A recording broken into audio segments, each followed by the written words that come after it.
So I think I'm the last, I know we didn't give an agenda today, right? We didn't send one out. So I'm the last speaker of the day, and then Betty is going to wrap things up. Oh, you can't. I feel like I'm naturally loud enough. No? Okay. Okay, so I was just saying I'm the last speaker for the day, and then Betty's going to come up and wrap it up, just so you kind of know where we're going as we're finishing our day. But I was tasked with giving a talk about corporate spirit.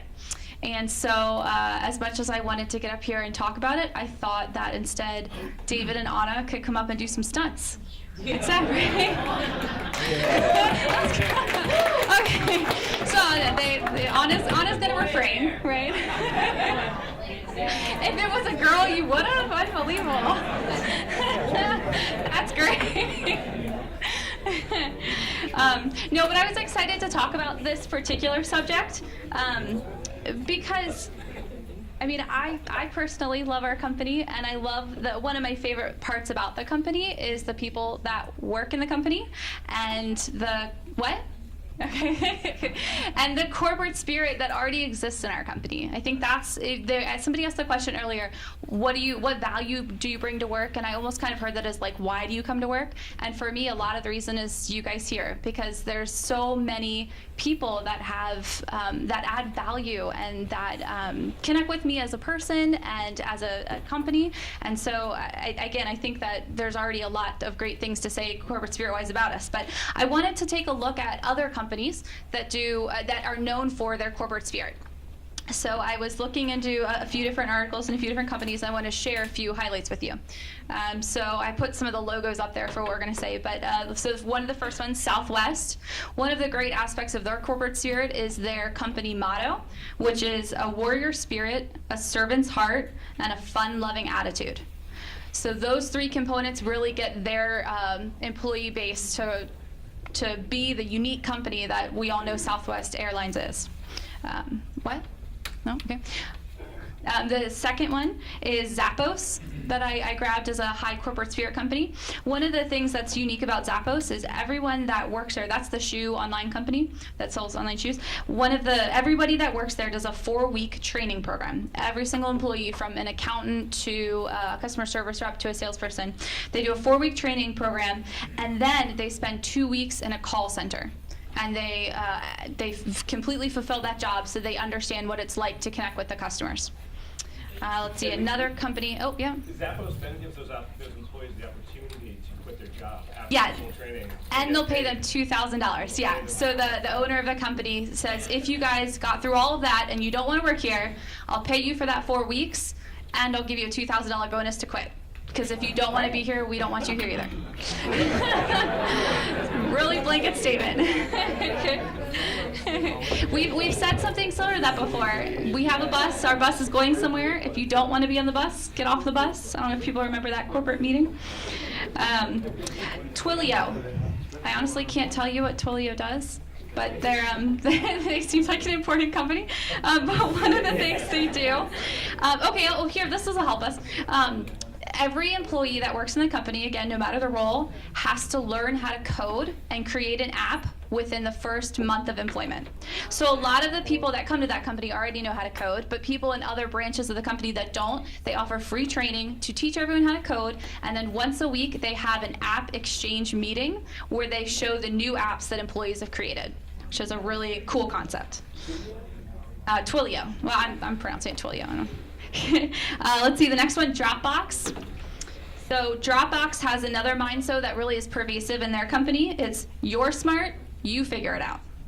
So they really put that to heart, and a lot of the people that, it's great, right? A lot of the people that worked at their company from the ground up created the programs, the processes, even the logo.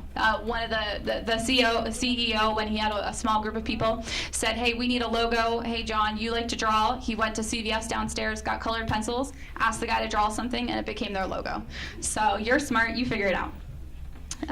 The next one, Broderbund. So for them, ethics They always tell the truth. That's a really big component for them. So the transparency from the CEO, even sharing financial information or explaining where a business decision did not go well, but being very open and upfront about that. So that's something that their employees stay because they like the transparency there. Yes?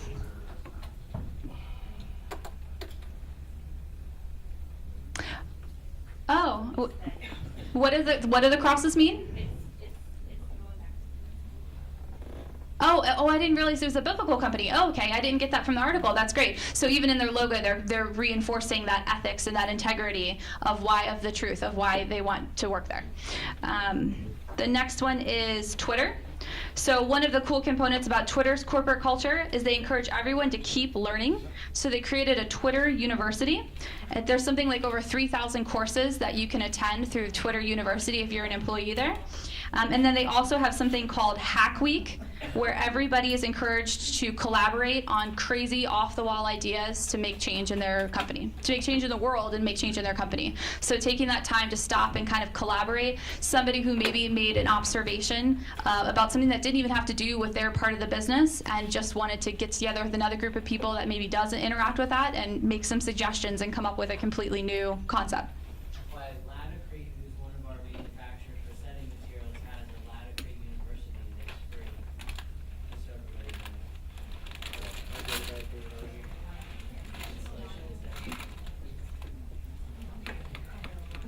Another one up here, I'm going to share just two more. Costco. Costco is one of their main proponents of their business model is employee welfare, period. And they take this so seriously that they were one of the companies in the last two years to petition the government to raise the minimum wage. So they're actually one of the big front runners in that conversation that's happening right now in our government, and they were the people that part of the group of people that brought to it. And they figure that if they're taking care of if they're taking care of their clients by bringing up that minimum wage to show that everybody deserves to have a good standard of living, that they're going to save money because they're going to have people that stay and they retain their employees and they're more productive. And then lastly, Continental Airlines. Their motto is, the customer isn't always right. Employees don't have to be abused. And I guess if there's a client or a customer that has a negative experience with somebody where they are disrespectful or abusive towards one of the employees, the CEO will send them a handwritten letter that says, thank you, we're no longer interested in your business, smiley face, the guy's name. So they take that really seriously. And then one other one that I didn't include here, but I thought was interesting in one of the activities, David, that you had us do today. Another thing one of the great corporate spirit companies does is they have an officer training program where they people who enroll in the program, and there's some sense of limitation to it, but people that enroll in the program are therefore allowed to go to attend executive meetings, weekly meetings, different types of meetings that we have in the different formats we talked about, and be an observer, take notes, ask questions. Can you imagine, we had a great experience in our group, Kiersey overhearing the conversations that Laura Collins and I have about product and purchasing and inventory. Can you imagine if somebody else sat in on our meeting, the collaboration that could take place in something like that? So I thought that was a really neat idea that maybe we can champion. What company is that? It was one that I took off, but I'll grab it for you. I have a link to the article on here. Okay, so in reading a bunch of different companies and what they do, and these are the ones that I highlighted, what I found was there's 3 common threads amongst all these companies of things they do really well that creates this corporate spirit that they're so well known for. So the 3 common threads. That's really small. Okay, the first one, each company has a core value or idea at the heart of their company culture. So they make it really clear with their slogans and what they're saying that that's what's important to them. And it tends to be something that is catchy to the point where it's on the tip of everybody's tongue, so to speak. The second thread of commonality there, many of them create a shared group experience early on in order to create a group think within their team. So that 4-week training thing that Zappos does, creating that early groupthink experience early on, the thing that Twitter does with the group hack week where people break into the groups, there's something about that time together and shared experiences that builds a more collaborative workplace with a fostering corporate spirit. And then the third thing is employee welfare really seem to be at the core of all of these companies. Values, whether it's value in pay, value in transparency, continued learning, general treatment, autonomy, or creativity being revered. It was time and time again, those were the things that came up for companies that seemed to have employees that really wanted to work there. So I said, let's take a look at what we do in comparison to those things. So here's our company motto, caring and capable people. So the whole thing, Architectural Ceramics is, I think we recently slightly changed it, is a comprehensive hard surfaces. That was what was written down for Lou, and so that's where that slide went. But Architectural Ceramics is a comprehensive hard surfaces company with caring and capable people. And so we've talked about this a lot, and if hopefully everyone who's new to our team, they've heard this, they've heard it a couple times, they maybe have memorized it, they know how to repeat it. Well, where are we at with the real word? Architectural Ceramics is a comprehensive tile and stone. So we're still on tile and stone. We haven't added glass okay. Architectural Ceramics is a comprehensive tile and stone company with caring and capable people. Everybody say it.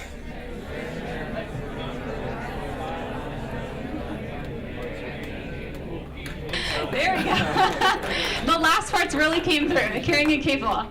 And that's what I was going to talk about. So caring and capable. I wanted to break that down into a little bit of what that looks like comparative to the other companies. So I'm going to see here. So caring. What we mean by caring. We think of each other as family. So that there's that component of how we treat our coworkers, how we foster that spirit within the company, how we hire lots of family members, both in our personal family as well as in your guys' family and your friend networks. Let's see, our sales methods are more relationship based. So there's more emphasis on how we're going to grow our sales by having a relationship with our suppliers or with our customers or with our vendors. And then also we care about the community. Part of our capable, caring people is that we want to be focused on our community, both in the education concept, but also in the reaching out to our community, whether it's in disaster release efforts or charity efforts or various things that we've talked about. The other thing I wanted to highlight on that particular one is we sent out an email about 2 months ago talking about how we wanted to start doing community service projects together for anybody that's interested in volunteering. And so I wanted to let you know we got a lot of different feedback from people about what types of projects they're interested in and things they're already participating in. So for the Maryland side, David is focusing on the Virginia side, so his project is yet to be determined, but he's working on finding one. For the Maryland side, we are actually going to be bringing a meal to a shelter for abused women in July. So they're confirming back which dates they have available. It's sometime in mid-July, but whoever's interested, I'll send out the official email when we have the date, but we're going to be serving a meal to approximately 15 to 20 people for a shelter, again, with abused women with children where they don't have a home right now. So